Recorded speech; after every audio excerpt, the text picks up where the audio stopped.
Hear me now, Dr. Atuahene. I can.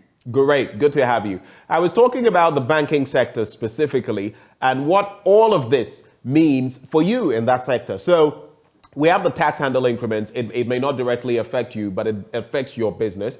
We have the inflationary rate. We know that the policy rate is going up again. That will also impact the loans that you give out to ordinary folk, including businesses. And then when it comes to our credit ratings, they are sinking even lower. What does this mean to the banking community, and what would it mean in terms of our banking sector cleanup, which we seem not to have completed as of now? Thank you very much. And to sum it up, we're not going to have it easy, as my earlier speaker said. Right. It's going to be very difficult. It's going to be very, very difficult because everybody is talking, but they haven't taken into consideration the debt restructuring process. That itself can affect the economy so much that we will possibly go into recession. And when you go into recession, it will take a long time for you to come up, especially from outside of the world. Everybody seems that the economy is going to turn. The speaker now has done very well. I think the nearest we can come to a point will be 2 to 3 years.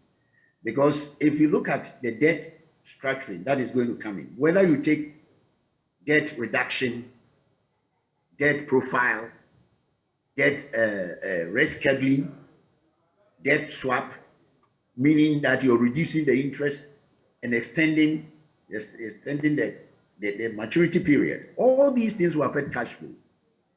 And the banks and business depends on cash flow. So next year, from where I'm sitting, it's not going to be easy at all, like even what happened to us in the first financial sector reform. This one, it will hit banks. It will affect their capital. The governor said recently that... You're saying the debt restructuring will affect banks and their capital. How exactly? Yes. Let me use one example. If we decide to do the haircut, Dr. Atuahene, please hold for me. I'm getting some feedback. I don't know whether it's Dr. Osai Kwapong or someone else. If you're not the one on now, please mute so that we don't get your feedback on. Dr. Atuahene, please go ahead. If you take the haircut, I listened to your program before 8:30. The total bonds which the banks are the whole industry at September 22 was 161.1 billion, excluding 26 billion of treasury bills. And fortunately, the treasury bills are not included in parameters. So for that one, I don't have a challenge. But the banks are holding about 31% of the 161 billion. If you do the MPV, the net present value, and discount it even by even 5%, the magnitude of hitting the banks are very high. Some would have a liquidity challenge. Some are going to have problem with capital. And that is the reason why that everybody seems to be talking about these debt haircut and whatever. But what we haven't actually seen is that people are not coming with figures. People are not working with figures. Fortunately, I have worked with figures in front of me. And even if I assume even 10% of the bank's holding, if I tell you the figure, you ask me, what is going to happen? Do share. Do share. We need to know these things. Do share with us. Yes, I use the MPV values and the 10% which the Bretton Woods institution do in doing the net present value. And I tell you, if I do 10% of the haircut, it's 33 billion. 33 billion bondholders' losses. Did you say 33 million? Did you say 33 million or 33 billion? And which currency are we looking at? I'm talking about cedis. The total bond is 160.1 billion cedis. Right. And the banks are holding close to 51 billion. If you do the net present value and you use even 10% to do it, you're going to have a challenge. That's why I'm saying that next year, the banks will not even be able, if we apply these things that we're talking about, will not even have enough liquidity unless Bank of Ghana begins to bail them out. Enough capital. That is why if you read the literature, the IMF has said critically that anytime you're doing this, be very careful about the banks, because the banks will not be able to do business as usual.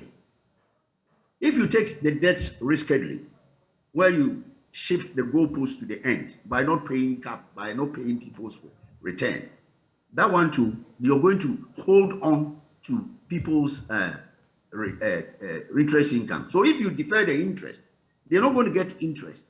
The interest will be part of their cash flow to help the business to work. So whichever way we're going to go next year, I'm not a prophet of a doom, but from where I'm sitting and what I have done so far, it's not going to be easy, and the economy just cannot grow just like that, because it's not, let's put it, it's not going to be easy.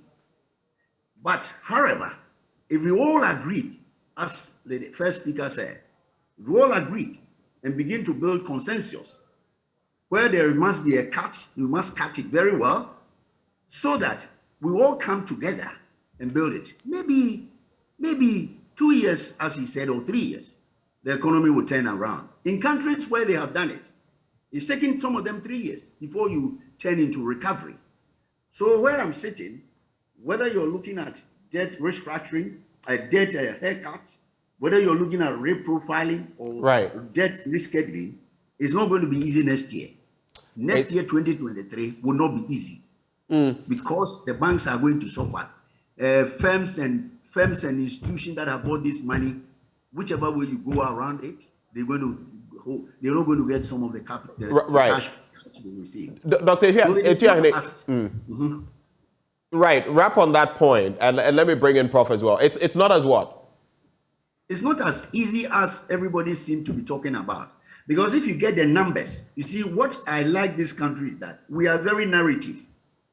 We are very narrative. We talk about this, the haircut. But you see, we need to conceptualize it and apply so that we see the magnitude of the problem.